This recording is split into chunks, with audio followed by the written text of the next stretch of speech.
2026 मध्ये आलेल्या नवीन नियमानुसार मतदान कार्ड कशा पद्धतीने काढायचं आहे याबद्दल आपण सविस्तर माहिती घेणार आहोत। तर मित्रांनो, याचा अर्ज कशा पद्धतीने करतात हे मी तुम्हाला स्क्रीनवर दाखवतोय, बघून घ्यायचं आहे।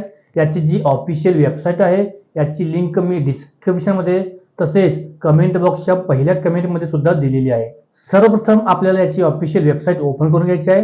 लिंक ओपन झाल्यानंतर या ठिकाणी ज्यांचं रजिस्ट्रेशन पूर्वीपासून आहे त्यांनी लॉग इन बटनावरती क्लिक करून लॉग इन करायचं आहे, अन्यथा साइन अप बटनावरती क्लिक करून रजिस्ट्रेशन करून घ्यायचं आहे। तर रजिस्ट्रेशन करण्यासाठी साइन अप बटनावरती क्लिक करायचं आहे। क्लिक करताच या ठिकाणी तुमचा सुरू असलेला मोबाईल नंबर टाईप करून कॅप्चा टाईप करून कंटिन्यू या बटनावरती क्लिक करायचं आहे। या ठिकाणी ईमेल टाकण्याची कंपल्शन नाही, ऑप्शनल आहे, नाही टाकलं तरी चालतं।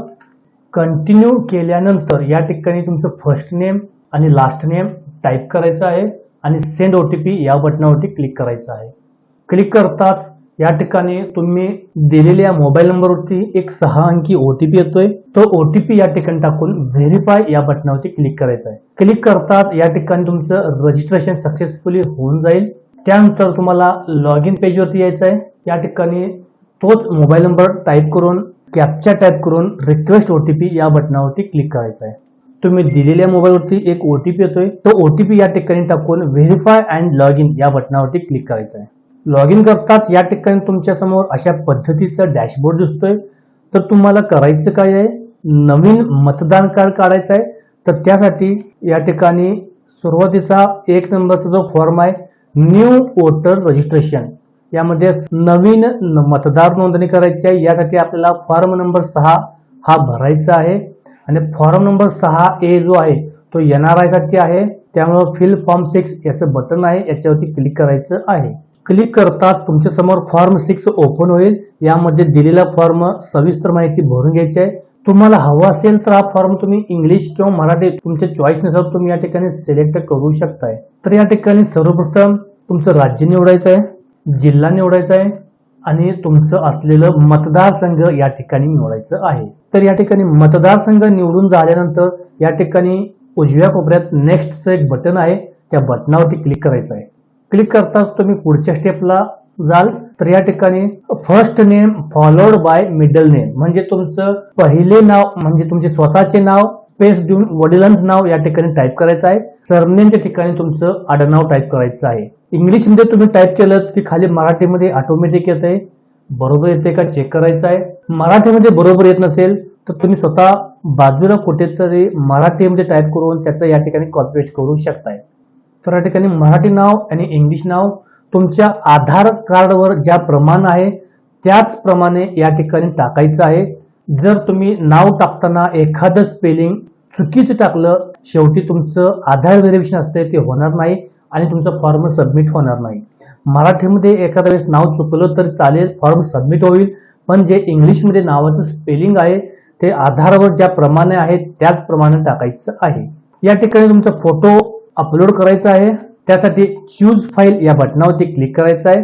क्लिक करताच तुमची फाईल ओपन होईल, ज्या फाईलमध्ये तुमचा फोटो ठेवलेला आहे ते फोल्डर ओपन करून तो फोटो सिलेक्ट करायचा आहे आणि सेव्ह बटनावरती क्लिक करायचं आहे। या ठिकाणी human face detected successfully okay बटनावरती क्लिक करायचं आहे। त्यानंतर या ठिकाणी नेक्स्टचं बटन आहे, त्या नेक्स्टच्या बटनावरती क्लिक करायचं आहे। क्लिक करताच या ठिकाणी name and surname of any one of the relative, म्हणजे तुमच्या वडिलांचं किंवा आईचं, नवऱ्याचं किंवा बायकोचं या ठिकाणी तुमचं नाव आणि आडनाव टाईप करायचं आहे। मराठीमध्ये सुद्धा ऑटोमॅटिक येते, बरोबर असेल तर तसेच राहू द्या, नसेल तर तुम्हाला हवं त्या पद्धतीनं तुम्ही नाव टाकू शकताय। त्यानंतर खाली नेक्स्ट या बटनावरती क्लिक करायचं आहे। क्लिक करताच या ठिकाणी कॉन्टॅक्ट डिटेल्स या ठिकाणी मोबाईल नंबर द्यायचा आहे। तुम्हाला हवं असेल तर तुम्ही तुमचा ईमेल आयडी सुद्धा तुम्ही या ठिकाणी सिलेक्ट करून देऊ शकताय।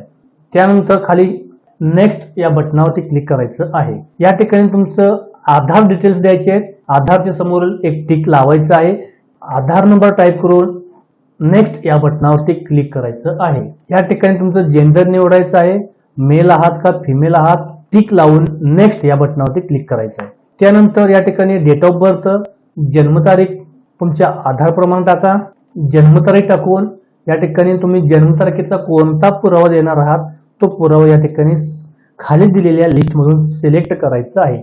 तुम्ही जन्माचा दाखला देऊ शकताय, आधार कार्ड देऊ शकताय, पॅन कार्ड देऊ शकताय, ड्रायव्हिंग लायसन्स देऊ शकताय किंवा 10वीचं बोर्ड सर्टिफिकेट, शाळा सोडलेला दाखला, इंडियन पासपोर्ट हे डॉक्युमेंट्स तुम्ही देऊ शकताय. तर या ठिकाणी डॉक्युमेंट निवडून या ठिकाणी चूज फाईलवरती डॉक्युमेंट जेपीजी किंवा पीडीएफ कोणत्याही स्वरूपात तुम्ही या ठिकाणी अपलोड करू शकताय. डॉक्युमेंट्स अपलोड झाल्यानंतर नेक्स्ट या बटनावरती क्लिक करायचं आहे. क्लिक करताच तुमचा पूर्ण पत्ता व्यवस्थित टाईप करून घ्या. पत्ता टाईप करून झाल्यानंतर या ठिकाणी तुमचा जिल्हा निवडायचा आहे. पत्त्याचा पुरावा या ठिकाणी तुम्हाला अपलोड करायचा आहे. या ठिकाणी डॉक्युमेंट प्रूफ ऑफ रेसिडेन्स याच्या समोरील बटनावरती टिक लावायचा आहे. सिलेक्ट डॉक्युमेंटवरती क्लिक करून खाली दिलेल्या लिस्ट मधून कोणतेही एक डॉक्युमेंट तुम्ही पत्त्याचा पुरावा म्हणून सिलेक्ट करून या ठिकाणी अपलोड करू शकताय. डॉक्युमेंट अपलोड करून या ठिकाणी नेक्स्ट या बटनावरती क्लिक करायचं आहे. क्लिक करताच या ठिकाणी ऑप्शनल कॅटेगरी येते. हे फक्त दिव्यांग उमेदवारांसाठी आहे. असेल तर यस करून माहिती भरा, नसेल तर आहे असं सोडा, त्याच्यामध्ये काही करू नका. नेक्स्ट या बटनावरती क्लिक करा. तर या ठिकाणी एक जो ऑप्शन आहे तो आहे फॅमिली मेंबर. तुमच्या घरच्यांचं मतदान कार्ड ज्या वॉर्डामध्ये आहे त्याच वॉर्डातील मतदार यादीमध्ये तुमचं नाव लागावं यासाठी या ठिकाणी तुमच्या घरच्या कोणाचंही एकाचं मतदानची माहिती या ठिकाणी भरायची आहे. या ठिकाणी नेम ऑफ फॅमिली मेंबर या ठिकाणी तुमचं आई असो, वडील असो, भाऊ असो, बहीण असो, काका असो यांचं नाव या ठिकाणी टाईप करायचं आहे. या ठिकाणी तुमचं नातं निवडायचं आहे आणि या ठिकाणी त्यांचा मतदान कार्डाचा नंबर टाईप करून नेक्स्ट या बटनावरती क्लिक करायचं आहे. जर कोणाचंच मतदान कार्ड वगैरे काही नसेल तर या ठिकाणी काही माहिती न भरता नेक्स्ट या बटनावरती क्लिक केलं तरी चालेल. माहिती टाकून नेक्स्ट या बटनावरती क्लिक करायचं आहे. क्लिक करताच या ठिकाणी डिक्लेरेशनचा फॉर्म भरायचा आहे. तर या ठिकाणी तुमचं गावाचं नाव टाईप करायचं आहे, राज्य निवडायचं आहे, जिल्हा निवडायचा आहे आणि त्या पत्त्यावरती तुम्ही कधीपासून राहता हे तुमचं या ठिकाणी महिना आणि वर्ष या ठिकाणी टाईप करायचं आहे. या ठिकाणी स्क्रोल करून थोडं खाली यायचं आहे. या ठिकाणी प्लेस टाकायचं आहे. या ठिकाणी तुमचा अर्जाचा दिनांक ऑटोमॅटिक येतोय. या ठिकाणी नेक्स्ट या बटनावरती क्लिक करायचं आहे. क्लिक करताच या ठिकाणी कॅप्चा जसा आहे तसा टाईप करून घ्यायचा आहे आणि सेंड ओटीपी या बटनावरती क्लिक करायचं आहे. क्लिक करताच तुम्ही दिलेल्या मोबाईल नंबरवरती एक ओटीपी येतोय. तो ओटीपी या ठिकाणी टाईप करून प्रिव्ह्यू अँड सबमिट या बटनावरती क्लिक करायचं आहे. प्रिव्ह्यू करताच या ठिकाणी तुमच्या समोर तुम्ही भरलेली सर्व माहिती ओपन होईल. सर्व माहिती बरोबर आहे का एक वेळ खात्री करून घ्या. सर्व माहिती जर बरोबर असेल तर या ठिकाणी ई साइन अँड सबमिट या बटनावरती क्लिक करायचं आहे. क्लिक करताच या ठिकाणी are you sure you want to submit this form, yes या बटनावरती क्लिक करायचं आहे. सबमिट करताच या ठिकाणी तुमचं आधार ऑथेंटिकेशन केलं जाईल. तर या ठिकाणी तुमचा आधार नंबर टाईप करून गेट ओटीपी या बटनावरती क्लिक करायचं आहे. तुमच्या आधार कार्डला लिंक असलेला मोबाईल नंबरवरती एक ओटीपी येतोय. तो ओटीपी या ठिकाणी टाईप करून टिकमार्क लावून सबमिट या बटनावरती क्लिक करायचं आहे. महत्वाचं म्हणजे मित्रांनो तुमचं आधारवरचं नाव आणि फॉर्मवरचं नाव मॅच झालं पाहिजे, जुळलं पाहिजे, तर या ठिकाणी आधार ऑथेंटिकेशन सक्सेसफुली होईल. अन्यथा आधार ऑथेंटिकेशन तुमचं फेल होईल. तर मित्रांनो सबमिट झाल्यानंतर तुम्हाला एक रेफरन्स नंबर येतोय. रेफरन्स नंबर तुम्हाला सांभाळून ठेवायचा आहे. तुम्ही केलेल्या अर्जाचं स्टेटस चेक करण्यासाठी रेफरन्स नंबरचा फायदा होईल. तसेच त्याचा एक फॉर्म होतो पीडीएफ मध्ये तुम्हाला या ठिकाणी दिलं जाईल. त्या फॉर्मचे प्रिंटआउट काढून तुम्ही तुमच्या जवळ ठेवायचे आहे.